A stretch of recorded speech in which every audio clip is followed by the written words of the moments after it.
আসসালামু আলাইকুম। আপনি সাদিয়া? ওয়ালাইকুম আসসালাম।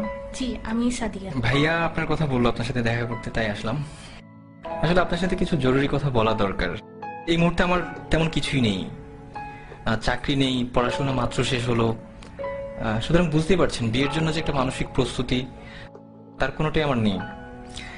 আর আমি জানি ভাইয়া আপনাদের ফ্যামিলিকে অনেক পছন্দ করে, এই জন্যই ভাইয়া চাই যে আমি আপনাকে বিয়ে করি। জি, আমিও তো তাই চাই। আসলে আমি আপনাকে কি বোঝাতে চাচ্ছিলাম আপনি হয়তো বুঝতে পারেননি। বাবা মা মারা যাওয়ার পর থেকে ভাইরা আমার দেখাশোনা করেছে বা এখনো করছে, কিন্তু এই কৃতজ্ঞতা স্বরূপ তো আমি আপনার মতো একজনের ভবিষ্যৎটাকে অন্ধকারে ঠেলে দিতে পারি না। আপনি অন্ধকার বলছেন কেন? কিছু নেই বলেই তো আমি আপনাকে বিয়ে করতে যাচ্ছি। ধরুন আমি একজন টাকাওয়ালা কাউকে বিয়ে করলাম, কিন্তু বিয়ের পর দিন তো সে মারাও যেতে পারে, অথবা তার সব সম্পদ ধ্বংসও হয়ে যেতে পারে। আমি তো টাকা, বাড়ি, গাড়ি এসব দেখে বিয়ে করতে চাই না। আমি চাই একজন ভালো মানুষ।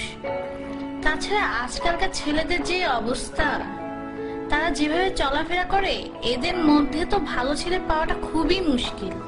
আমি যতটুকু জেনেছি আপনি একজন বিশ্বাসী মানুষ এবং প্র্যাকটিসিং মুসলিম। কিন্তু একটা ব্যাপার কি দেখেন, জীবনে চলতে টাকাটা অনেক বেশি জরুরি। আত্মীয় স্বজন কিংবা বন্ধু বান্ধব যেখানেই যান না কেন, অর্থ ছাড়া আপনি কোনো দাম পাবেন না। আপনি কি মনে করেন যে এই ইটের জেলখানার ভিতরে সুখ আছে?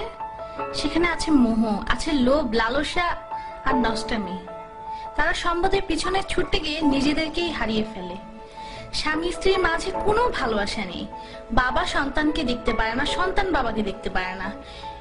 আমি তো এমন চাই না।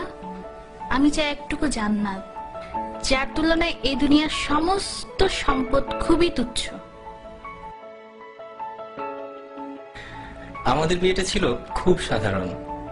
মসজিদে গিয়ে বিয়ে করলাম, এরপর কিছু জিলেপি কিনে গরিবদের মাঝে বিলিয়ে সারাদিন দুজন মিলে ঘুরলাম।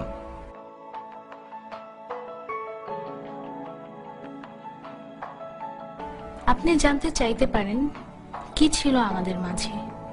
কিছুই না, একটি শক্তিশালী বিশ্বাস মাত্র।